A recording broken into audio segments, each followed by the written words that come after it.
I will tell you what Lysander Spooner said and what I have said so many times in this public forum.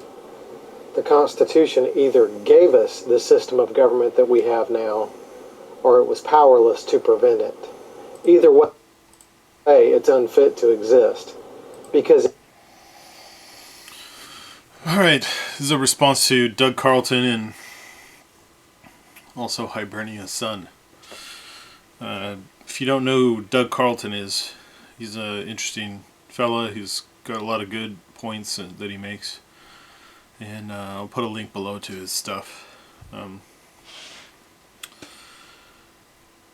This is a separate response to some of the comments that I've gotten on my Shame on the RNC's Shame on Neocons video.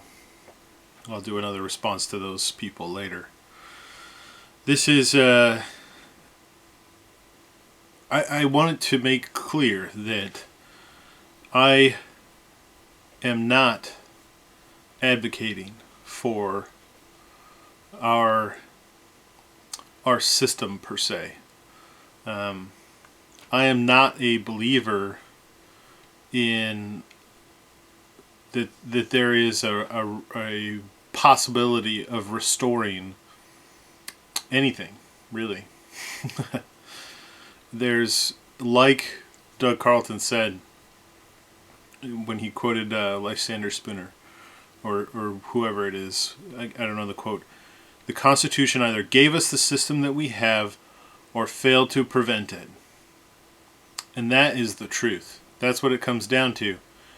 Is, I think it was Dangerous Dan or maybe someone else that said the Constitution has no recourse. There's no penalties for violating what it is. Now let me explain real fast to some people that don't understand what the Constitution is.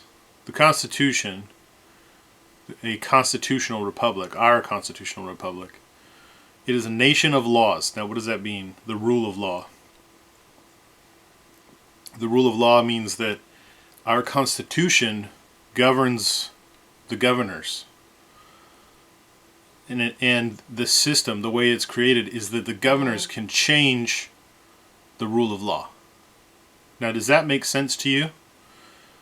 Does it make sense that the restrictions that are placed on government can be changed by government? That seems a little stupid to me. It makes me wonder who was really in control at the Constitutional Convention. Because it certainly wasn't liberty-loving individuals. And like Doug Carlton said, everything, all the fears of the Anti-Federalists have come to fruition. All of them.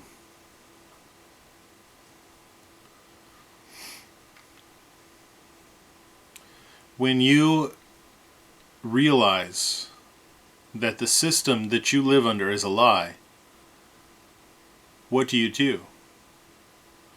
Now, I've advocated before for voting, what I've called revolutionary voting and direct action, and those are things that can affect the here and now.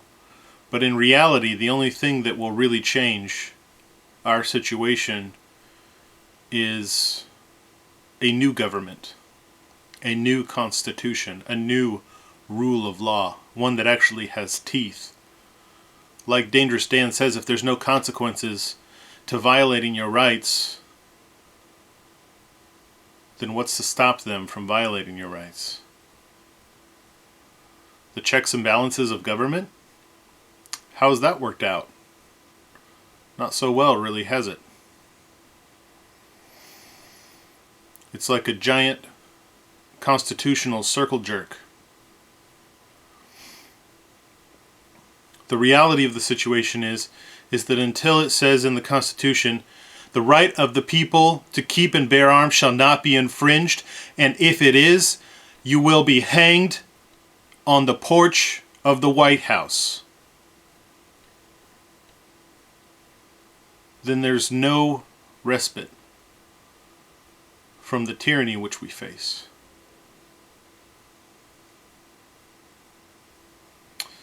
Until it says You shall be dragged through the streets until you are dead behind a shit wagon for violating the First Amendment rights of people. There shall be no respite for us.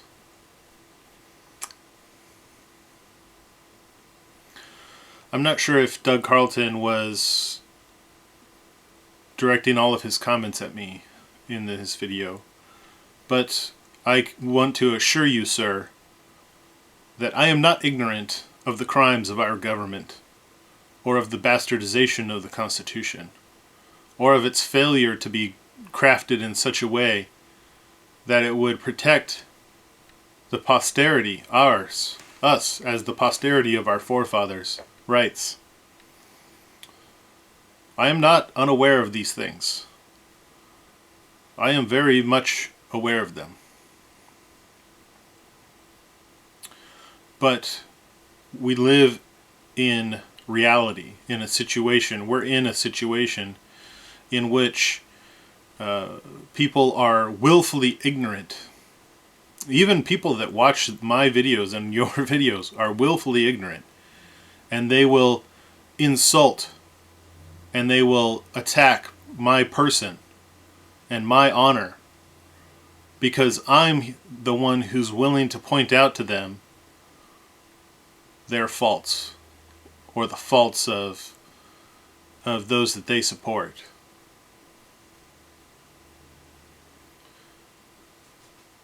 And until people wake up and say, wow, I've lived a lie my whole life. The Republic has already fallen.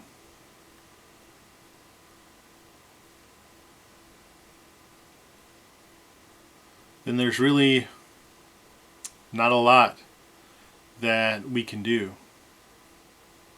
until people start admitting that. The first step to recovery is admission.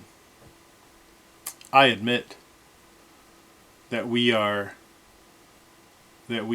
under a tyrannical government. I admit that our Constitution is hopelessly and irrevocably flawed and must be replaced. I think it was Thomas Jefferson himself that said that any man who puts limits on those that comes after him is in a sense a tyrant himself, imposing their will upon their posterity.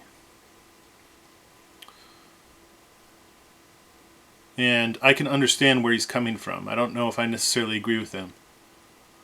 But there needs to be an ironclad, 100% ironclad, with consequences, rule of law placed upon government to ensure that the oppression of no man happens underneath it. And that no one, by force of power, is compelled to do anything. Alright, this is getting long enough, I guess.